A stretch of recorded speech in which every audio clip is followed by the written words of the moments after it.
In a world of fine dining, luxury usually means rare importance, expensive ingredients, and global flavor. But one chef in Copenhagen completely changed that idea. He didn't look across the world for ingredients, he looked outside of his kitchen door, and what he found would change modern cuisine forever. This is Rene Redzepi's story. Rene Redzepi was born in Copenhagen. Denmark in 1977. His father was Macedonian and his mother was Danish, giving him a mixture of culture that later shaped how he viewed food, identity, and nature. He didn't come from a rich culinary background, but had something more powerful: curiosity. As a teenager, he was drawn to cooking and decided to enter the culinary world early. He trained in Denmark, but quickly moved into some of the most respected kitchens in the world. He worked in high-pressure, world-class restaurants, including under chefs like Ferran Adrià in Spain, known for experimental cuisines, and Thomas Keller in the United States, known for precision and discipline. For these experiences, Rene learned two extremes.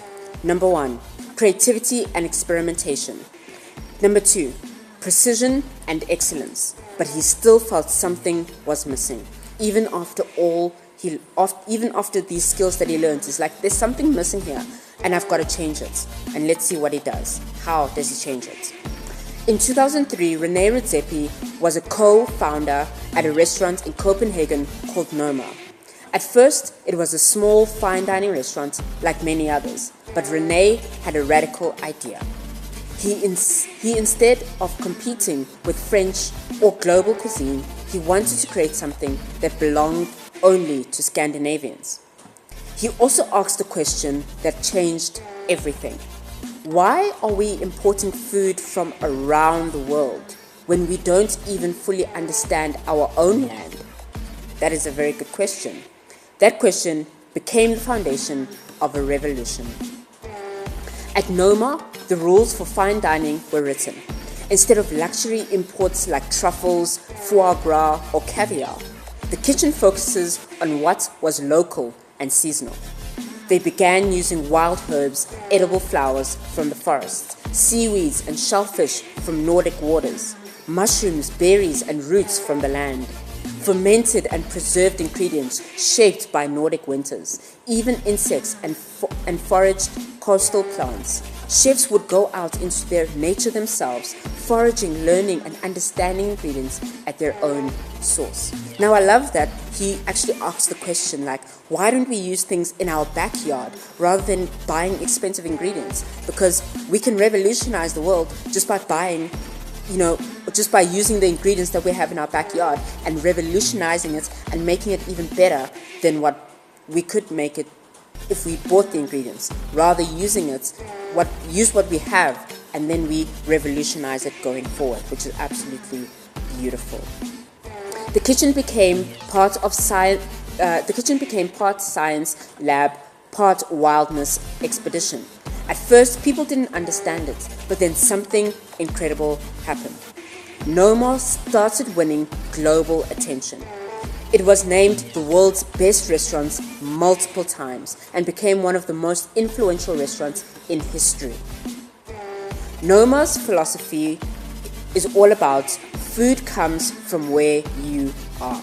He believes that as a chef's job, it's not just to cook the food, but understand nature deeply. The soil, the season, the weather, and the life around them. Instead of importing perfection from other countries, he teaches the true greatness comes from respecting local ingredients, embracing seasonality, and allowing nature to lead the menu.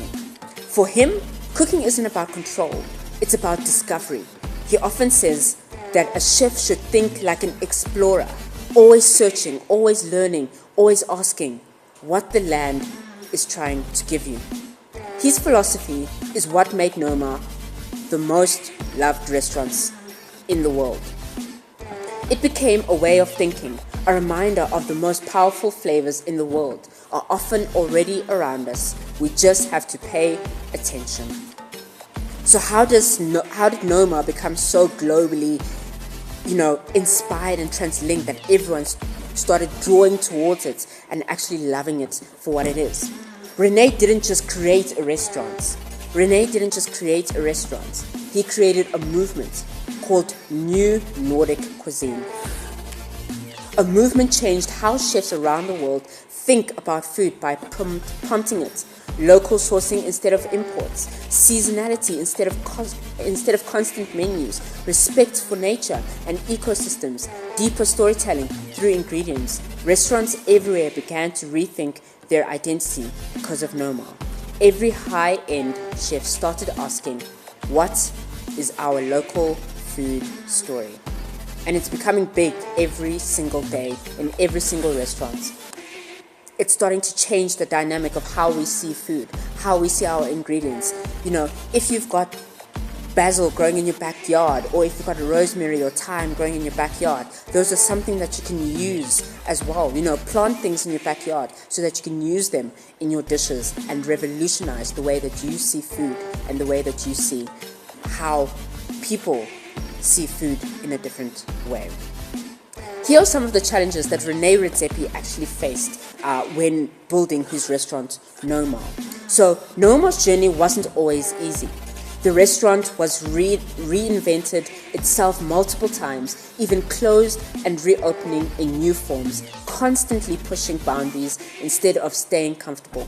René has openly spoken about the pressure of running the world's best restaurants and the mental and creative challenges that come with it. But though every change, one stayed the same. He obsessed with nature, creativity, and pushing food forward. So, what we take from Redzepi, or what we take away from René Redzepi, is that look at what you have in front of you and use what you have. Yes, we can go out and buy those fancy ingredients. Yes, we can go out and, take all those lovely ingredients from all around us and use them in a dish. But do we actually stop and actually realize and say, I've got basil in my garden. Let me use that to make a pasta dish and revolutionize the way that we see food. Hey, I've got strawberries in my back garden. Let me make a delicious dessert out of it. Hey, I've got tomatoes growing in my back garden. Let me make the most amazing Italian pasta sauce. Take a step back and look at what you have in your garden at home. Start using what you have and start revolutionizing it and start thinking about it in a different way and say, okay, I have this and I have this. What can I put together to make an amazing dish and I can make it stand out? Let's start revolutionizing the way we see food. Let's start revolutionizing the way that we see ingredients. Ingredients are not just ingredients anymore. They are something special. Yes, we put them together to make an amazing dish. Yes, we put them together to make something beautiful on a plate. But when we stop, when we look, when we actually identify and see that what we have in our back garden, we can actually use and revolutionize the dish. We take a whole perspective of what we thought couldn't work, we make it work. Because as chefs, we are not just creating dishes, we are creating memories that last a lifetime. And what the customer will remember most is not the service, it's not anything else, it is the food that you put in front of them. The way that you present it is the way that they will remember it. The long-lasting memories of how you present the food is what will leave the customer with a long-lasting impression. So, if you found René Redzepi's story really helpful, and I really learned a lot from René Redzepi myself, and I think that if you learned a lot from René Redzepi, why don't you go and hit the notification bell, like, comment, and subscribe. Let's share it with our friends. Let's share it with other people around us, and let's start rethinking, reshaping, and revolutionizing the way that we see food, because we can definitely take food to a different standard. No more boring, no more bland, no more tasteless food. Let's step it up a notch. Let 2026 be the year that we step it up a notch and we turn it into something amazing. Turn it into something